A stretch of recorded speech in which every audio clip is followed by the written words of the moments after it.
The big cypress has this is called an abutment. See how it spreads out at the bottom, and right here, this is an abutment, a buttress. This is the buttress of the cypress tree. Now these cypress trees will send out radiating roots in 360 degrees around it, and those roots will produce knees. Those are cypress knees that are coming up. Notice how the pine trees are beginning to diminish. They're becoming fewer and fewer, whereas the cypress and the bays and the gum trees are becoming more and more dominant. Not only the trees, but this understory. Everything here less than 15 feet tall is called understory, and it's composed mostly of shrubs.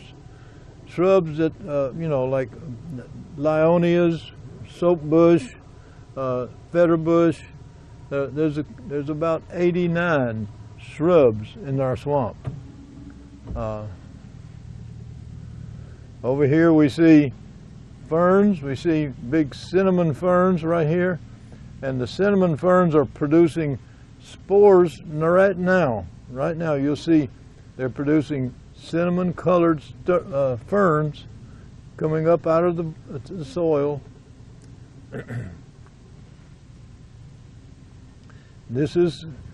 Now here is a group of gum trees. This is black gum, and this kind of growth is called a coppice. See, there's about 5 trees coming out of one point. That means that back in '55, when this did burn, it burned that tree right there. Now, the tree died, but its root didn't die.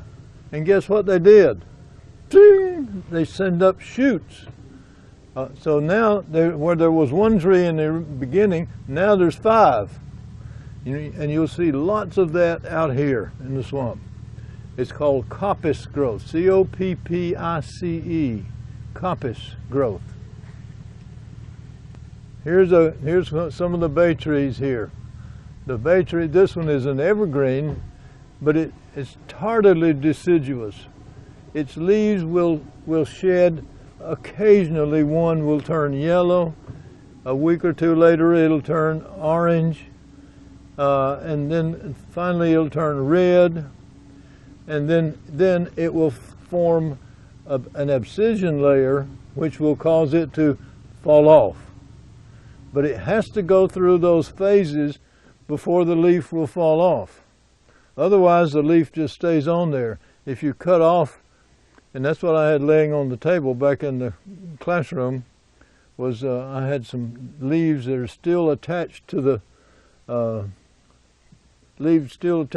twigs, and I've had them picked for like a month or more, and they're laying on the table. They haven't fallen away because they didn't go through the normal cycle of warm days, cool nights, and less sunlight. When the days begin to get shorter, these plants sense that. They know when the days are getting shorter and shorter, and until December 21st will be the shortest day of the year and the longest night of the year. Here's a big red bay tree here. This big tall, it dominates the skyline up there, and you can see some red and yellow leaves up there. See those red and little? It never completely sheds all of its leaves. Never. It always has some green leaves on, but they're slowly going through their shedding process. The shedding process. And the process is cooler days, shorter days, and so the tree responds by producing less chlorophyll. Less chlorophyll is less green, so then what becomes evident? Yellow, orange, and red. and then finally the abscission layer occurs, and that's when it falls off the stem. So you'll find red leaves down here in the water. Yeah, see them over here? See these red leaves? Those red leaves on the surface of the water, they fell out of that tree right there, because it formed that special layer inside at the base of the leaf and the beginning of the stem is called the abscission layer. So it's a very weak layer, so any wind at all that occurs, and click, it falls off down here in the water. And that becomes a part of this peat bed on the bottom.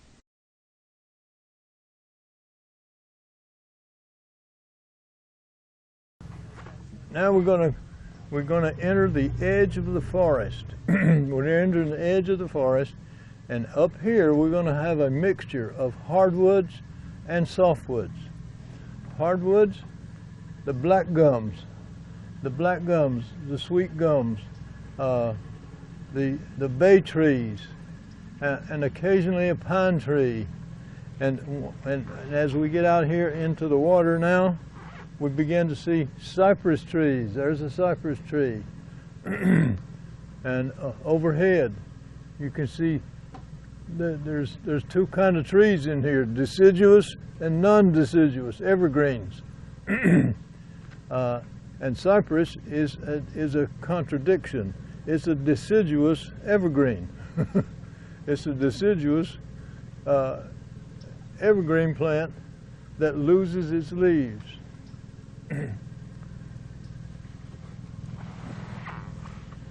Out here we see a clearing, a huge clearing, from this point here to that point over there, about 100 feet wide.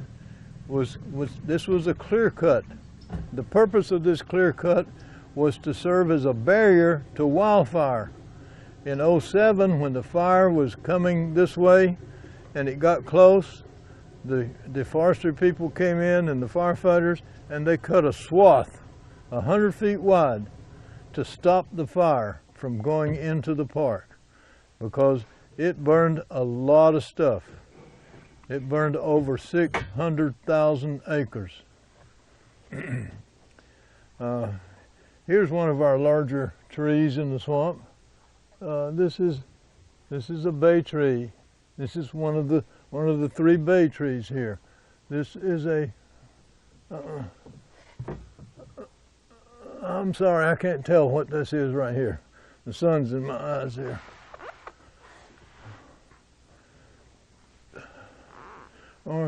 Over here is a cypress tree. This one right there.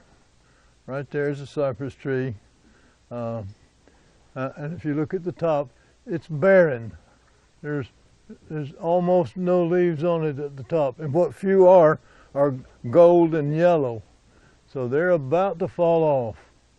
As you look up in the sky, you'll see some deciduous, other hardwood trees are deciduous, and we see the cypress tree is a deciduous tree.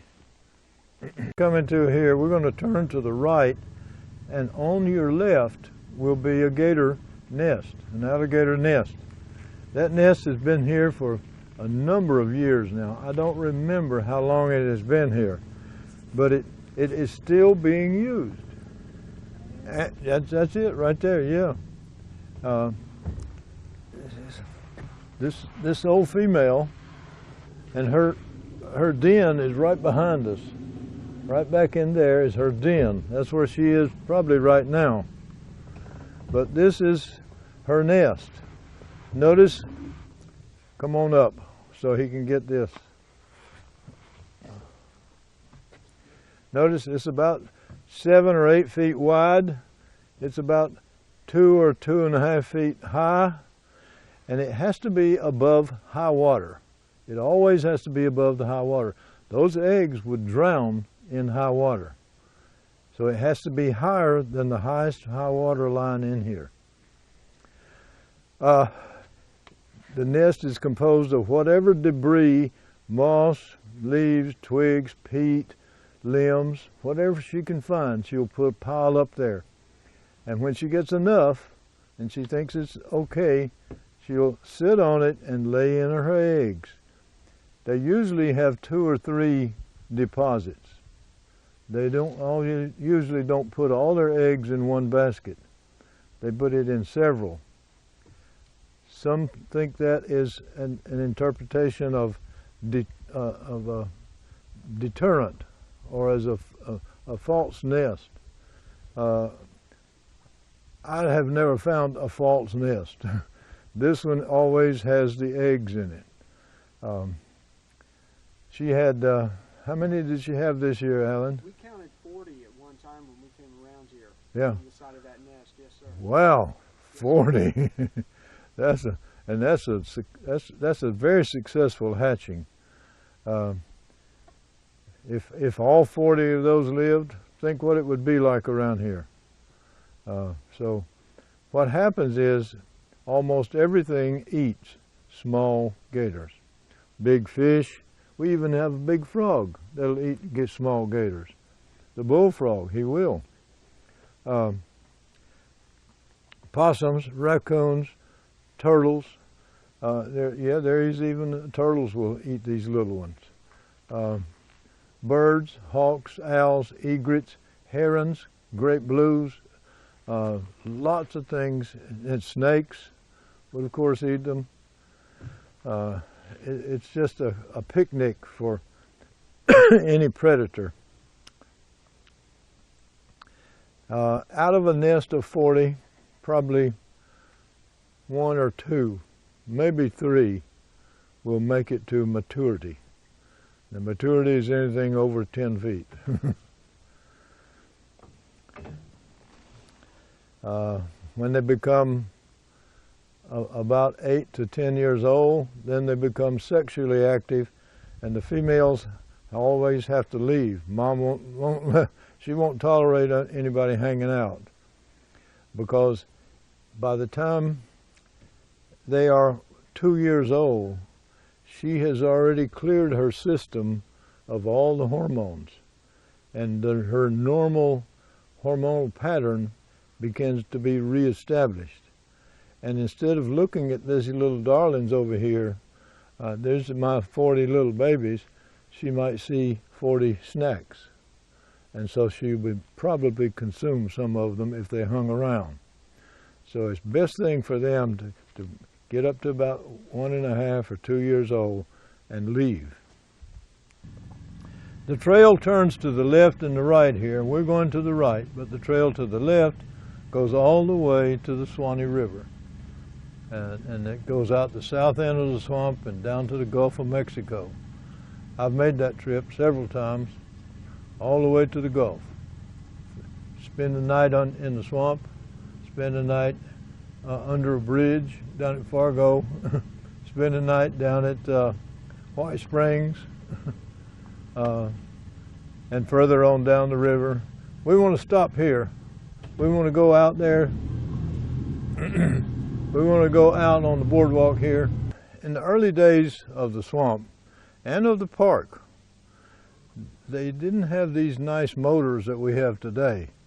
They had push poles, and the push pole was about 15, 18 feet long. And so Johnny would come out into the swamp and he'd select a cypress sapling, one that was really skinny, but straight. And even then, if you didn't treat it right, it would kink. It would get curls and twists and turns in it. So Johnny came out here, he cut off this sapling that was growing on this stump down there. And he put that peat on the stump, and within a year, there were 2 shoots coming out of that stump. And so they grew and grew, and so to what we have today, 2 shoots. Apparently one side is much bigger than the other. This is common as long as this tree is less than 200 years old. If it's more than 200 years old, it will not resprout. We know that because of all the timbering that went on in the swamp. Go back and examine the stumps and and the logs and things that they left laying. And we find that the average age of a tree that resprouted like this is much less than 200 years old. So that's what happened here. This tree grew back and just resprouted right there at the stump level, and this is what we have today. So Johnny made a practice of that. Every time he'd cut another push pole, he'd put a little smattering of moss on it. Now, when he took that pole home, he would drive a little nail in the end of it, and on that nail he would hang a cinder block, and it was standing straight up, and it might have been 15, 18 feet high, but when he put that block on there, that pole would, if it had any kinks in it, it would straighten out, and it would dry in that position. That way you had a real straight, strong push pole, and that's how we used to get around. Whenever a boat left the dock, it better have a push pole in it, unless you wanted to pull the boat back yourself. Along our boat trail, we see reflections constantly in the water. Someone had the great idea that we could put up a sign that was written upside down and backwards, and we could use the reflection as the interpretation. Well, that works fine for normal people. I had a boatload of children here. I think it was 3rd grade, and there must have been 25 kids in the boat at the time. And as we came by here, I told them, I said, the sign up here on the tree is upside down, and said, I can't read that. Can somebody help me? And one little boy back there says, I know what it says. It says, Mirror Lake. I said, how did he do that?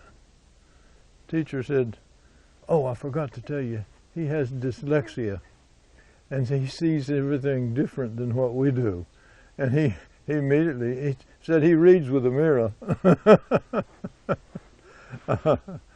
And so since that day, I always remember that story about the little boy with dyslexia. But the image, the mirror image, is perfect. See that big tree leaning over that way? It's leaning, that tree. And see, can y'all see that image in the water that I see? Isn't that a perfect reflection? The color of the water is determined by several factors. First of all is the initial color of the water itself. Then is the depth of the water. The deeper it is, the darker it is. So we're just going to dip up a handful here and see what color that we can make. If you see, there's a slight yellow color to the water. A slight yellow color. Not much, but when you got 2 or 3 or 4 or 20 feet of this, it definitely has a color then. And so that's what makes it look so dark. Another factor is the nature of the bottom. If the bottom of the water right here was sand, you would be able to see. You'd be able to see the color very evidently. If clear white sand up to about 2 feet, 2 or 2.5 feet, you will see the color will be influenced by the color of the bottom. Here, most of our trails are covered with peat. Just about all of our trails have debris covered on them. And if you reach down that deep and pick up, you're going to get debris. You're going to get dead vegetation. So that's another factor, is the nature of the bottom. We have 2 kinds of rivers in Georgia, Blackwater and Brownwater. And most of the Brownwater rivers come from the north. Blackwater River, there's 5 of them here in southern Georgia. and they all empty into either the Swanee River or the St. Mary's River. These are the leaves of a soap bush, and we have lots of soap bushes in the swamp. It's one of the dominant shrubs in here. In the springtime, it produces a long dangling spike of flowers, and it just smells sweet in here. You can really smell the nectar almost. The bush is also called soap bush because in the spring of the year, when the soap is really flowing in the leaves, these things will lather up just instantly with you. However, here in the winter of the year, and the days have gotten shorter, so chlorophyll has reduced, and so we'll dip it in the water, rub it together vigorously, and see if we can work up a lather here. And then we'll talk about the lather.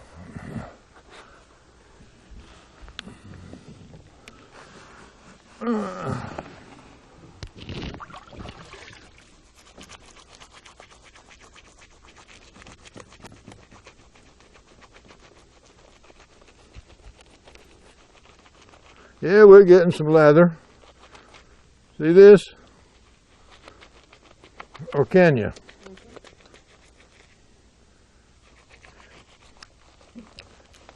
These are the three things you need for cleansing.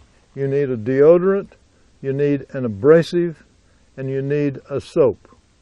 So the soap comes out of the leaves, and here we see it, and it really does clean. It really dissolves the fats and oils and the dirt, and it does come right off.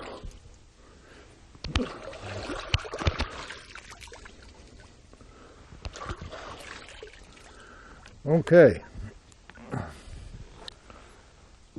Practically every farm and settler here in the swamp had their own little liquor still, the little moonshine still. And the remnants of one is still around the curve up here. We'll see it shortly. And here's the liquor still. They used to call this block and tackle. Walk a block, drink a pint, walk a block, you can tackle anything. And notice it's made of copper. Even back then, you know, copper was still recognized as the best kind of conductor of heat. It makes a good steel. Look up here in the sky. You see those balls on the top of the tree up there? Look up high. See those spherical balls? Those are seed pods of the cypress seeds. When they fall off, wild turkeys, lots of other animals, squirrels, possums, lots of things eat those seeds. And you can see some down low here.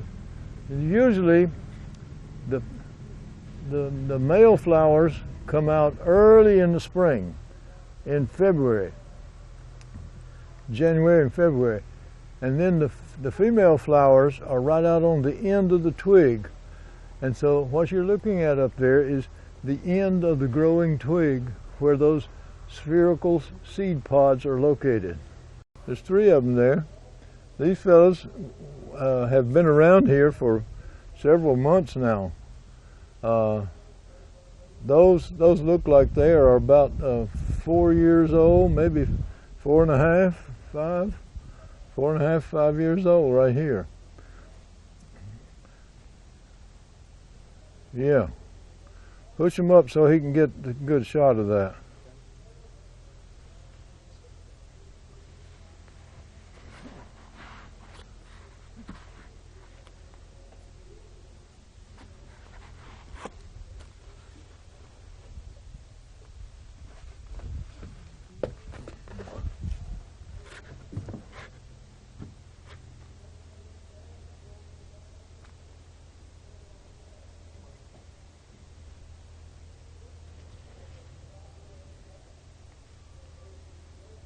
As I've said earlier, these plants don't just sit here and wait on some insect to dump into this hole. and never come out again. They actually lure those insects there. We can't smell it, but the organisms that are already in there and they're decaying, it's a putrid mess inside the bottom of those tubes. And so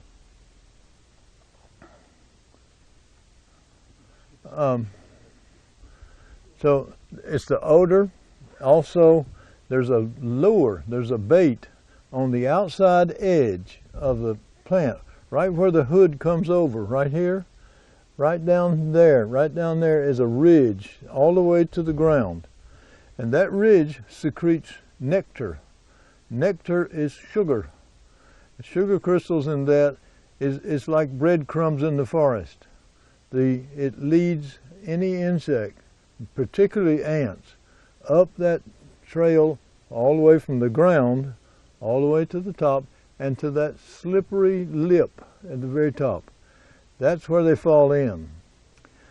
They fall in, they go all the way to the bottom, and they float around in the juices down there until they find a way to get a foot on it, and they start crawling out. And they start crawling and crawling, and they can't get through these hairs. There's downward pointing spiny hairs down there that resist the efforts to try to crawl out through them.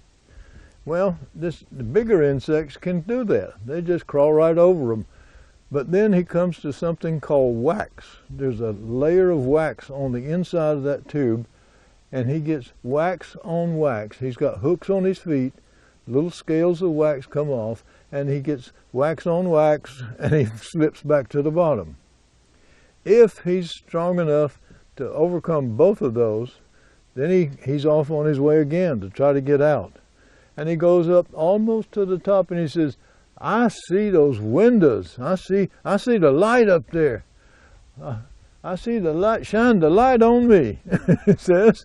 And of course, he comes up and he goes to those windows on the back side. See those windows on the back side of the hood?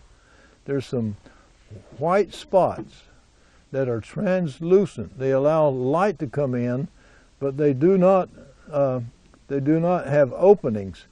So that insect is up there bumping his head against those white spots, and eventually he'll fall back down into the liquid again. So those are three deterrents from getting out: the downward pointing hairs, the waxy scales, and the pseudo windows, the false windows. So those are, and of course he does have bait on the outside. So they're a very efficient system. Out in the swamp, those plants will be 4 feet high, 5 feet high in some places. I've seen they're out there today, but here on the edge of the swamp, they're not nearly as big as they are out there.